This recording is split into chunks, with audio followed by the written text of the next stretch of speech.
Hello bros, welcome back to our channel ACD villages. Bros, rabbit food అయితే ఇప్పటికి 15 days complete అయ్యాయి. బుచ్చి ఎంత బాగా వచ్చిందో. నేనైతే వాటిని ఈ బాక్స్లో పెట్టేవాడిని. అవి కొంచెం బ్రోస్, వీడియో అయితే ఇంకా పేరు కూడా పెట్టలేదు. మీరు ఏమన్నా మంచి నేమ్స్ ఉంటే డిసైడ్ చేసి పెట్టేయండి. నాకైతే ప్రతి ఒక్కటి సూపర్గా నచ్చాయి. ఉండగా బొచ్చు రాకుండా చాలా బాగుంది. అక్కడ వెళ్ళేదే వీటి అమ్మ. ప్రతి ఒక్కటి చాలా అంటే చాలా సూపర్గా ఉన్నాయండి. బ్రో, అస్సలు ఎక్స్పెక్ట్ చేయలేదు ఇంత క్యూట్గా వస్తాను. అసలు ఏమనుకున్నా అంటే అసలు ఈ బ్రౌన్ కలర్ ఎలా వచ్చింది అసలు అర్థం కావట్లేదు.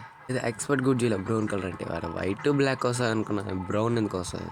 ఇది చూడండి, బ్రౌన్ అండ్ వైట్ రెండు మిక్సింగ్ వచ్చింది. చాలా సూపర్గా ఉంది ఇది కూడా. ఫ్రెండ్స్, ఇప్పుడైతే వీటిని చాలాసేపు అయితే బయట తెలియస్తాను. ఇప్పుడు మళ్ళీ లోపల పెట్టేద్దాం, వెళ్ళిపోతాయి. ఎందుకంటే ఇవి ఇంకా చిన్న పిల్లలే కాబట్టి లోపల పెట్టకపోతే కాకులు తినేస్తాయి. వీటికైతే ఇప్పుడు చాలా ఆకలిగా ఉందేమో, అందుకే పుచ్చకాయ కూడా తినేస్తున్నాయి. తిని మళ్ళీ లోపల వేద్దాం.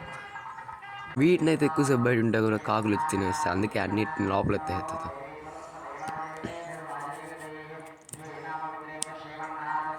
నాకైతే చాలా అంటే చాలా నచ్చింది. 15 daysకి ఎంత గ్రోత్ అవుతాయో నాది వెళ్ళే. నెక్స్ట్ వీడియోలో అయితే వీటికి మాత్రం కన్ఫర్మ్